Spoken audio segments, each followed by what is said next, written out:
여러분, 하나님이 크게 들어쓰시는 사람은 바로 누구라고요? 자, 조금 삐뚤게 안 맞았습니다. 자, 요 위에 답이 나와 있잖아요. 하나님이 크게 들어쓰시는 사람은 바로 내가 되기를 원합니다. 이번 주 특세 주제로 말씀이, 또한 이 말씀을 주제로 해서 우리가 한 주간 특세를 진행하고 있습니다. 이번 특세를 통해서 정말 하나님께서 그렇게 쓰시는 저와 여러분 되기를 간절히 소망합니다. 이번 주가 특세 주간이기도 하기에 어떤 말씀을 나눌까 하다가 이 기도에 대한 제목을 가지고 함께 준비를 하게 되었습니다. 기도는 아무리 강조해도 과하지 않다고 생각됩니다. 또 기도 시간은요, 부족하면 부족했지 충분한 것은 없습니다. 이 도움 제프만이라는 분은 이런 말을 했습니다. 할 수 없을 만큼이 아니라 할 수 있는 만큼 기도하라. 이 말이 결코 그만큼 기도라는 것은 우리의 입장에서는 완벽하게 하였다라고 말할 수 있는 것이 결코 아니라는 거죠. 기도는 우리가 완벽하게 했습니다, 내 할 목 다 했습니다, 이렇게 말할 수 있는 것이 결코 아니라는 거예요. 기도에 대한 몇 가지 명언들을 좀 소개를 해드리고 싶습니다. 한번 보시죠. 오늘 할 일이 많이 있지만 처음 3시간은 기도로 보내리라. 옷을 만드는 것이 제단사의 일이듯, 구두를 고치는 것이 구두 수선공의 일이듯, 기도하는 것은 누구의 일이라고요? 크리스찬의 일이라. 바로 저와 여러분의 일이다라고 마틴 루터가 이야기하고 있습니다. 또 기도의 본질은 우리가 원하는 것을 하나님으로부터 얻어내는 것이 아니라 하나님에 의해 우리가 변화되어 하나님께서 우리에게 원하시는 것을 우리도 원하게 되는 것이다. 그러니까 기도라는 것은 결국 하나님을 바꾸는 것이 아니라 누굴 바꾸는 거라고요? 나를 바꾸는 거예요. 그래서 하나님이 원하시는 것을 하나님이 원하시는 것이 내가 원하는 것이 되게 하는 것이 기도의 본질이다. 하나님은 가장 보잘것없는 성도의 가장 작은 기도의 속삭임에 대하여 바다같이 넓은 은혜를 주신다. 만일 그 기도의 속삭임이 회개하고 청결된 마음에서 나온 것이라면 주 예수 그리스도의 저항할 수 없는 이름에 전적으로 의지한 데서 나온 것이라면. 무슨 말씀인지 아시겠죠? 기도는 하나님 앞에서 가장 낮은 자세로 엎드리는 영적인 낮은 포복이다. 기도자가 피해야 할 교만은 기도 많이 한다는 교만이다. 하나님은 기도에 응답하고, 같이 읽어볼까요? 기도자는 삶으로 하나님께 응답한다. 아멘. 오늘 설교 제목을 어떻게 기도할 것인가라고 하였지만 사실은 기도의 방법론을 이야기하려고 하는 것은 아닙니다. 또 그것을 다 이야기할 수도 없고요. 그 중에서 저는 우리가 이 기도에 대해서, 우리의 자세에 대해서 함께 좀 생각해 보려고 합니다. 그래서 설교에 부제를 붙인다면 기도의 바른 자세, 이쯤 이렇게 붙여봐도 좋을 것 같습니다. 여러분, 어떤 운동이든 처음 배울 때 가장 중요한 것이 무엇일까요? 자세입니다. 자세가 참 중요합니다. 제가 군대에 있을 때 이제 해상훈련, 그러니까 여름 되면은 4박 5일 정도 바닷가에 가서 해상훈련이라는 것을 받는데요. 이제 등급을 나눕니다. A, B, C. 왜 등급을 나눌까요? 수영을 잘하느냐, 못하느냐, 어중떼기 하느냐. 저는 어디에 걸렸을까요? 저를 뭘로 보고 제대로 보셨어요. 그 당시만 하더라도 제가 수영을 못했습니다. 그래서 C에 걸렸습니다. 그러니까 A는 50분 물속에서 수영하고 10분 나와서 이제 지상에서 훈련을 해요. B반은 한 반반 하고요. C반은 이제 바닥 해변가에서 50분 동안 자랍 거북이처럼 모래를 이렇게 제 배 단전 주위에다가 이제 모읍니다. 그럼 그 위에 배꼽 아래 부분에 딱 걸치고 약간 몸을 띄운 다음에 거기서부터 이제 이 전투 수영이라고 하죠. 이 수영을 이렇게 막 이걸 배웁니다. 이거를 50분 동안 해요. 이게 무슨 훈련이요? 자세를 잡으라는 훈련이죠. 자세 훈련. 그리고는 10분 정도 물에 들어가가지고 그 몸에 익힌 자세로 하라고 합니다. 될까요? 안 될까요? 안 돼요. 물만 죽도록 먹습니다. 나중에 이제 사회에 나와서 그 동네에 있는 여기 그 센터에 가가지고 한 달, 2달 정도 끊고 이제 그때 배울 때는 잘 되더라고요. 왜냐가 있더니만 이 가르치는 강사가 어떠냐에 따라 다른 것 같아요. 군대 조교처럼 막 윽박지르면 안 되고, 근데 또 이제 멋있는 아름다운 조교 강사가 코치가 이렇게 막 가르쳐주면 또 재밌게 되는 것 같아요. 어찌됐든 이 자세가 정말 중요해요. 어떤 코치에게 어떻게 자세를 배우냐에 따라서 어떤 선수에게는 그 기록이 경신이 될 수 있는 거죠. 시간이 단축될 수 있는 것이죠. 제가 탁구를 처음 배운 때가 중3 때였습니다. 중3 교회에서 탁구를 배웠어요. 교회에서 배운 탁구 실력 뻔하지 않습니까? 그때 특별히 그 중학생 때 그 학생 때는 죄송합니다. 약간 훅가시가 들어가요. 그래서 탁구를 정식으로 안 쳐요. 어떻게 하면은 스핀을 많이 먹여가지고 상대방에게 공을 넘겼을 때에 그 상대방이 공을 탁 치면은 그 공이 이렇게 엇맞아가지고 막 딴 데로 튀게 만드는 그런 잔재주에만 신경을 써서 제대로 자세나 이런 것에 대해서는 전혀 신경 안 쓰고 어떻게 하면은 이 깎아줄까 이런 쓸데없는 폼에만 이제 신경을 많이 썼어요. 그러다가 제가 정말 이게 탁구의 신세계를 느낀 적이 있었는데, 예전에 다니던 교회 권사님 중에 한 분이 옛날 70년대 국가대표 탁구 국가대표 상비군 출신이셨어요. 또 양영자 선수랑 이렇게 같이 이렇게 했던 분이라 하시더라고요. 근데 이분 아들이 또 한국체육대학교 또 출신이에요. 이 두 모자가 어느 날 갑자기 탁구 채를 딱 잡더니만 탁구를 치시는데 정말 놀랐습니다. 이야, 이게 정말 탁구의 신세계를 봤어요. 그냥 그 학생들이 그냥 스핀 먹여가지고 2-3타 정도 왔다 갔다 하는 정도가 아니라 정말 10번, 20번처럼 이게 계속 랠리가 이어지고 그 속도며 이런 것이 제 눈을 동공을 흔들리게 만드는 어마어마한 이 탁구의 신세계를 보면서 야, 정말 대단하다. 근데 그분들을 보니까 자세가 너무 중요한 거예요. 자세가 허리춤을 딱 낮추고 무게중심 아래로 낮추고 어깨에 90도 맞추면서 이 자세를 하는데, 그때부터 저도 이제 탁구에 좀 관심을 가졌던 때라서 동영상을 보면서 자세를 보고 자세를 잡아보니까 비슷하게 나오는 것 같았어요. 저는 기도도 마찬가지라고 생각을 합니다. 기도할 때에 어떤 자세로 기도하느냐, 이게 참 중요해요. 그래서 제가 이 시간에 기도를 얼마나 오랫동안 해야 되느냐, 방언 기도를 해야 되느냐, 서서 하는 자세, 무릎 꿇는 자세, 엎드리는 자세, 이런 얘기를 하려는 것은 결코 아닙니다. 오늘 말씀을 통해서 기도의 바른 자세가 무엇인지를 함께 살펴보려고 합니다. 누가복음 18장 9절은요, 9절부터 14절 보시면은 이 바리새인과 세리의 기도에 대한 비유가 나옵니다.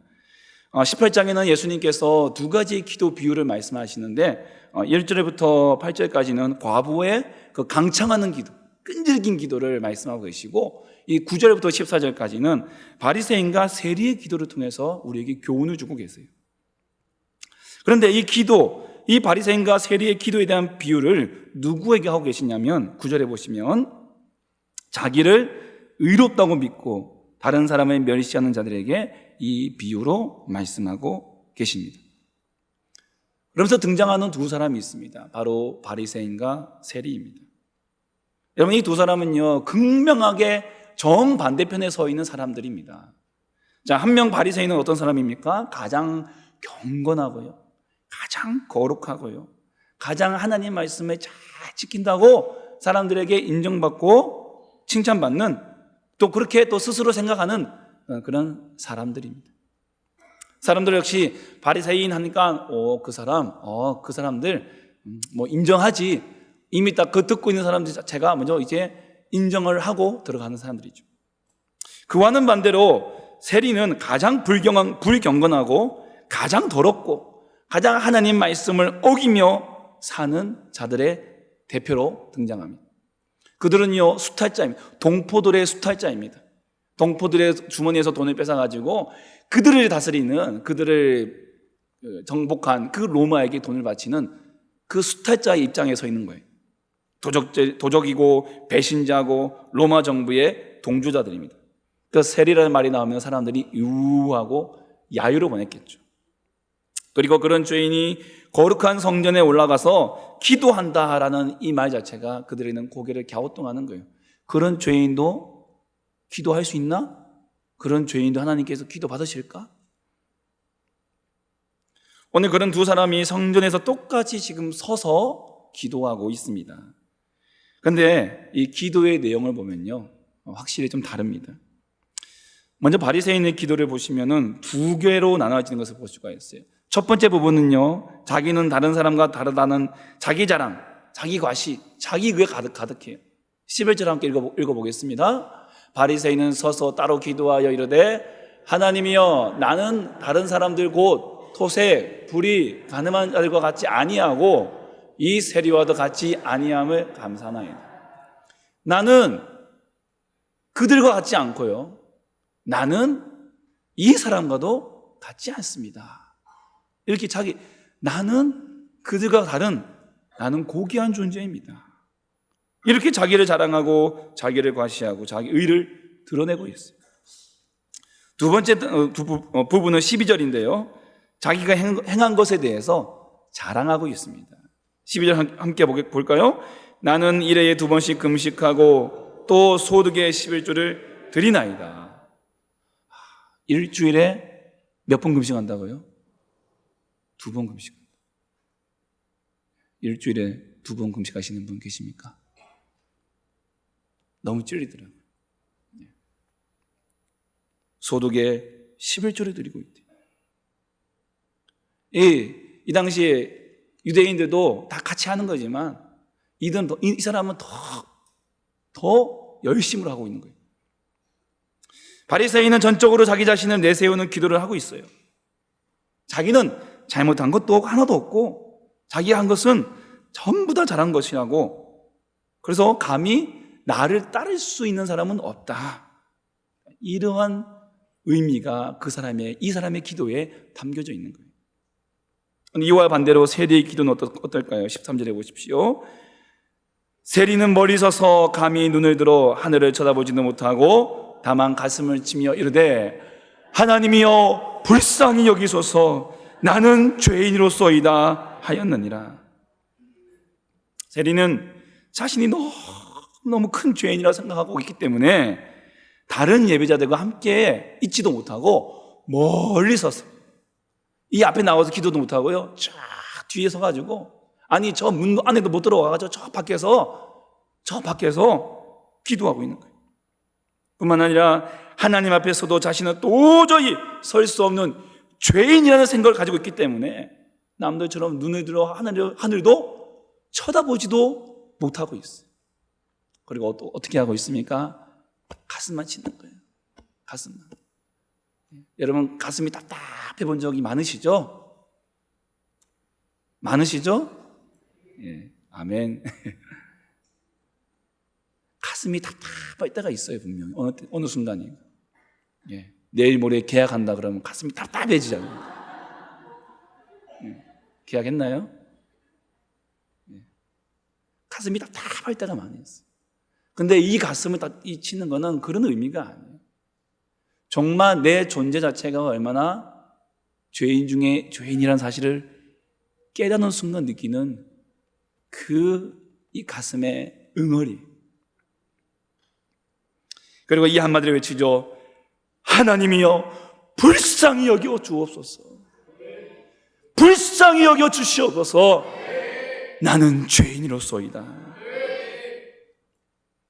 이 불쌍히 여기다라는 이 말씀은 힐라스코마이, 나의 죄를 덮어주시옵소서.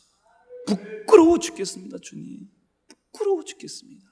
나의 죄를 덮어주시옵소서. 속죄 희생의 그 제사에 참여한 이 세리가 그 희생의 은총이 나에게도 임해달라고 간절히 간절히 기도하는 것입니다. 주인의 상에서 떨어진 그 부스러기 은혜라도 나에게 부어주셔서 불쌍히 여겨 속죄의 은택을 입혀달라는 그 기도가 바로 이 세리의 기도인 것입니다. 여기서 우리가 배우는 중요한 기도의 자세가 바로 이것입니다. 하나님 앞에서 죄인된 의식을 가져야 한다는 것입니다. 여러분, 주기도문에서 하늘에 계신 우리 아버지여 이름이 거룩히 여김을 받으시오며 라고 기도할 때에 여러분, 이 부분을 어떻게 기도하고 계십니까? 하늘에 계신 우리 아버지여 이름이 거룩히 여김을 받으시오며.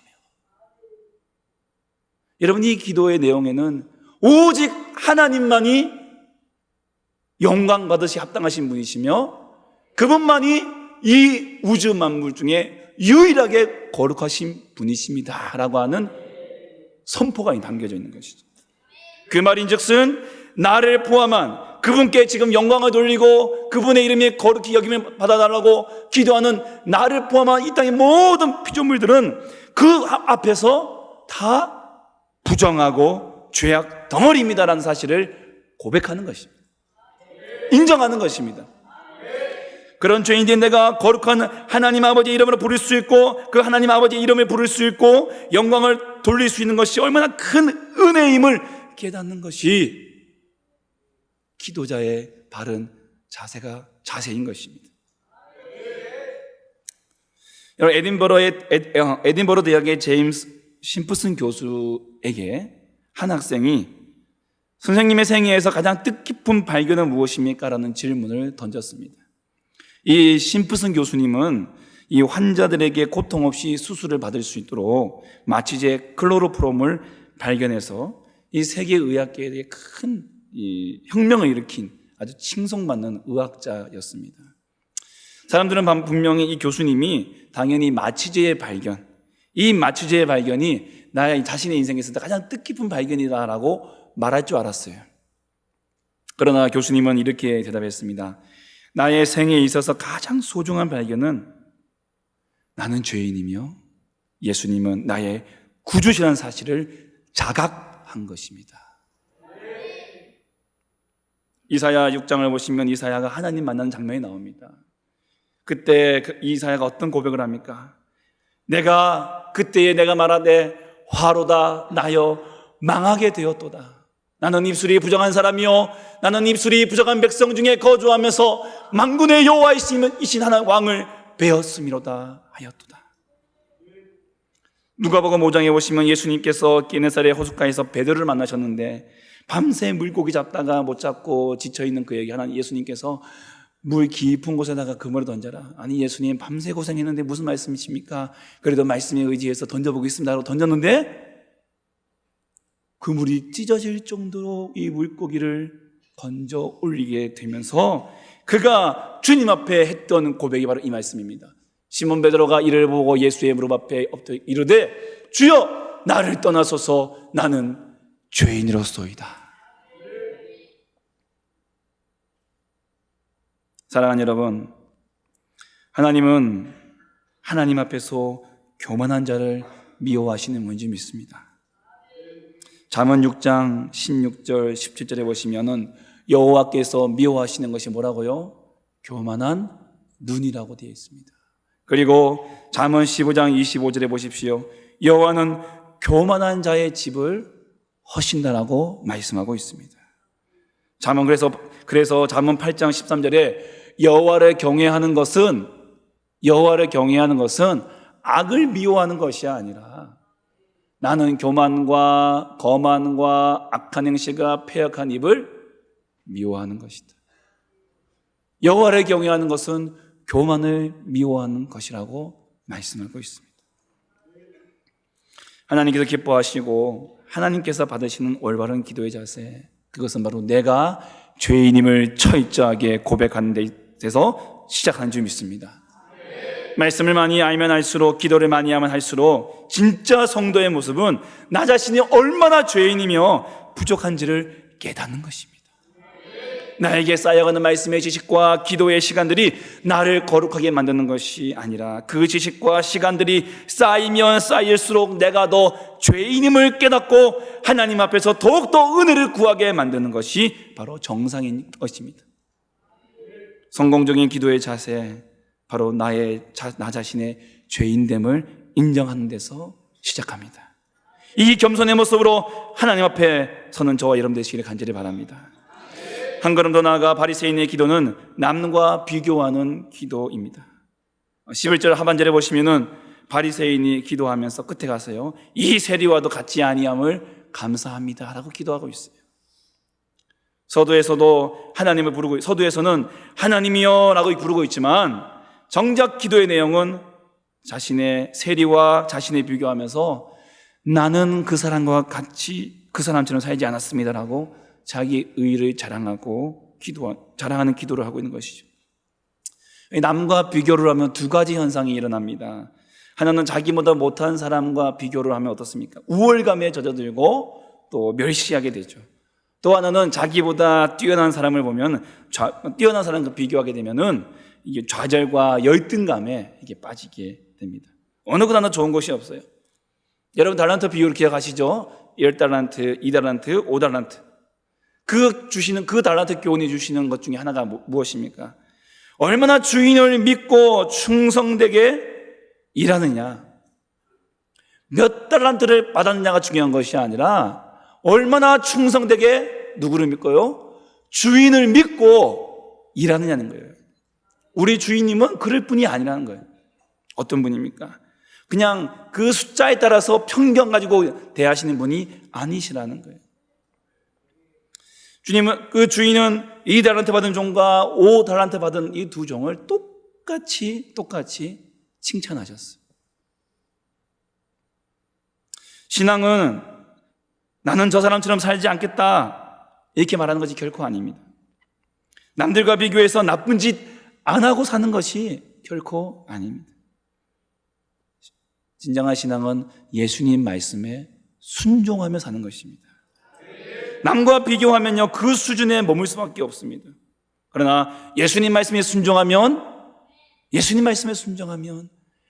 말씀하신 그 수준까지, 그 수준으로 우리는 올라갈 수 있는 거예요.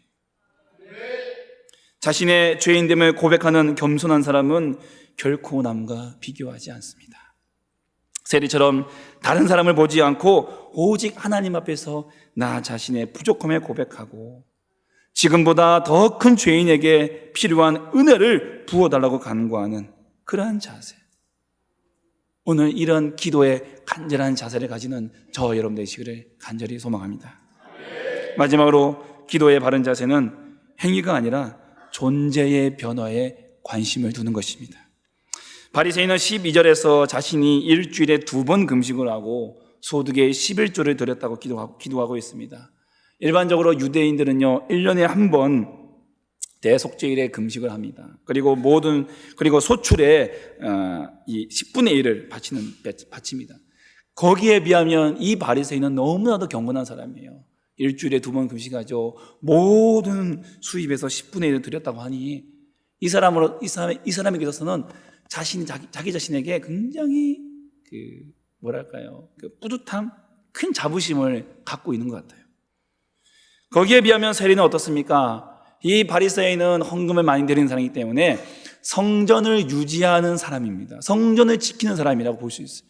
근데 이 세리는 어떻습니까? 그의 동포들의 돈을 뺏어가는 자예요. 로마를 위해서 돈을 거두는 사람이라는 거죠. 성전을 허무는 사람으로 비춰질 수 있는 거, 보여지는 거죠. 성전 유지자, 그 바리새인의 입장에서 본다면 세리는 성전을 허는 사람입니다. 행위적으로 봤을 때 바리새인이 마땅히 칭찬을 받아야 합니다. 그러나 하나님의 관심은 그가 드리는 행위와 물질에 있지 않았습니다. 하나님의 관심은 세리가 그의 가슴을 치며 하나님께 회개하며 은혜를 구하는 그 기도에 큰 관심을 갖고 계셨습니다. 그래서 예수님께서 내리신 결론이 바로 14절입니다. 함께 보실까요? 내가 너희에게 이르노니 이에 저 바리새인이 아니고 이 사람이 의롭다 하심을 받고 그의 집으로 내려갔느니라. 무릇 자기를 높이는 자는 낮아지고 자기를 낮추는 자는 높아지리라 하시니라. 아멘. 행위가 결코 존재를 변화시킬 수 없습니다. 그러나 존재가 행위를 변화시킵니다. 죄의 덩어리가 아무리 착한 일을 많이 한다더라도 결국 죄의 결과물일 수밖에 없습니다. 결국 우리는 하나님 앞에서 다시 태어나야 합니다. 성령님의 은혜로 말미암아 날마다 다시 거듭나야 합니다.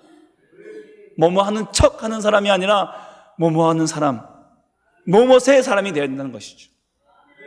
기도의 사람, 순종의 사람, 충성의 사람, 믿음의 사람, 완전히 그에게 속해진 그러한 사람이 되어야 하는 것입니다. 오늘 저와 여러분이 바로 이러한 사람이 되기를 간절히 소망합니다. 오늘 말씀을 통해서 나의 이 바른 기도의 자세가 무엇인가? 우리의 죄인됨을 인정하는 것이다. 나의 죄됨을 주님 앞에 인정하며 나가는 것이다. 그리고 남과의 비교, 남을 평가하고 평가절하하고 비교하고 하는 것이 아니라 하나님 앞에 나와 1대1로 서서 내가 어떤 존재인가를 아는 것이다. 그런 사람은 결코 남을 평가할 수 없죠. 그리고 그러므로 말미암아 이 기도를 통해서 나의 존재가 변화되어지는, 나의 존재가 변화되어질 때 자연스럽게 우리의 행위까지도 성령의 사람으로, 예수의 사람으로 변화되어지는 이런 놀라운 은혜가 있는 오늘 저와 여러분 되시기를 다시 한번 주의 이름으로 축복합니다.